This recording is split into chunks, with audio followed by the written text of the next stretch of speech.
سنا رہا ہوں جو حرف قل لفظ میں پوشیدہ تھی اب تک، اس دور میں شاید وہ حقیقت ہو نمودار۔ اور میں ابتدا میں کہہ چکا ہوں علامہ اقبال کی بات، میں ان کا ادنا طالب علم ہوں، ویسے میں انہیں کوئی معصوم نہیں سمجھتا، ان کی عملی زندگی ہمارے لیے مثالی نہیں ہے، قابل تقلید نہیں ہے، ان کا فکر ہے جو بہت بلند ہے۔ مجھے آج کے دور میں اس پوری صدی میں فکر کے اعتبار سے ان کے قریب بھی کوئی شخص نظر نہیں آیا آج تک۔ 60ویں برس میں ہوں اپنی عمر کے میں، اور مطالعہ کر رہا ہوں کم سے کم 40 برس سے، لیکن یہ کہ اپنی جگہ ہے، عظمت ایک پہلو سے بہت ہے، دوسرے پہلو سے وہ ہمارے لیے کوئی واجب التقلید نہیں۔ عملی زندگی خود وہ کہہ گئے، اقبال بڑا اپدیشک ہے، من باتوں میں موہ لیتا ہے، گفتار کا یہ غازی تو بنا، کردار کا غازی بن نہ سکا۔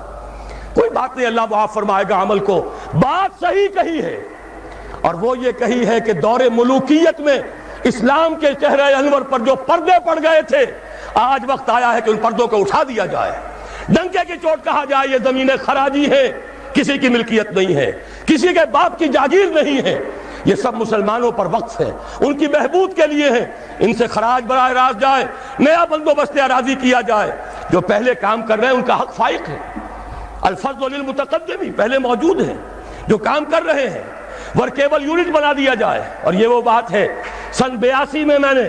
صرف 2 مہینے کی خطا کی تھی، ضیاء الحق صاحب کی شورا میں 2 اجلاس اٹینڈ کیے تھے، اور ڈنکے کی چوٹ کہا تھا کہ خدا کے لیے ایک کمیشن بٹھائیے، جید علماء بھی ہوں اس میں۔ جب وہ دیکھیں گے کہ موقع ہے سچ بات کہنے کا تو بہت سے حضرات انشاءاللہ تعالی حق بیان کریں گے، لیکن یہ کہ ان کو موقع دیجئے، تحفظ دیجئے، اور یہ کہ بندوبست اراضی کے ماہرین کو بٹھائیے، زمین کا نیا بندوبست ہو جو اس ملک کے لیے مفید ہو، جو عوام کی بہبود میں ہو،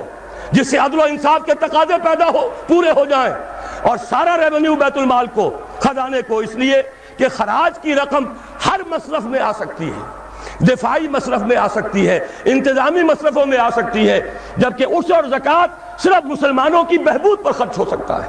لیکن خراج کا معاملہ یہ ہے کہ بہت سی چیزیں جس کے لیے ہمیں ٹیکسیشن کا سہارا لینا پڑتا ہے، وہ سب کے سب بھی ہم اس خراج کی رقم سے پورا کر سکیں گے۔ بہرحال یہ بڑا مشکل کام ہے، اس مشکل ہی کے لیے دعوت دینے کے لیے آپ کی خدمت میں حاضری ہوئی۔ مشکل کے بغیر دنیا میں کبھی کچھ نہیں ہوا، قربانی کے بغیر کہیں اسے آپ توہین رسالت نہ سمجھ لیں، معاذ اللہ ثم معاذ اللہ، قربانی کے بغیر محمد الرسول اللہ والذین معہ، اگر کسی کو حق پہنچتا تھا کہ انہیں کوئی تکلیف نہ پہنچتی اور انقلاب آ جاتا تو وہ محمد تھے صلی اللہ علیہ وسلم، وہ حقدار محبوب رب العالمین سید الاولین والآخرین، ان کو حق پہنچ سکتا تھا۔ ان کے پاؤں میں صرف کانٹے نہیں چبھے، وہ تو ابتدائی بات ہے جب چچی بچھا دیا کرتی تھی دروازے کے باہر کانٹے لا کر، ان پر تو پتھراؤ ہوا ہے، ان کا جسم مبارک لہو لہان ہوا ہے، وہ 3 برس کے لیے شیب بنی ہاشم میں محصور رہے ہیں، شدید ترین فاقے آئے ہیں، وہ 3 دن غار ثور میں چھپے ہوئے رہے ہیں، اور وہاں آپ نے اپنے آپ کو جو ہے محفوظ رکھا ہے۔ پھر کیا نہیں ہوا، جنگ بدر میں طویل ترین سجدہ کیا، اے اللہ کل جو مارکہ ہونے والا ہے، اگر کہیں یہ 313 میرے 15 برس کی کمائی اگر کہیں یہ کل ختم ہو گئی تو پھر قیامت تک تیرا نام لینے والا کوئی نہ ہوگا۔ حضرت ابوبکر تھے جو جھونپڑی کے باہر پہرا دے رہے تھے ننگی تلوار کے ساتھ،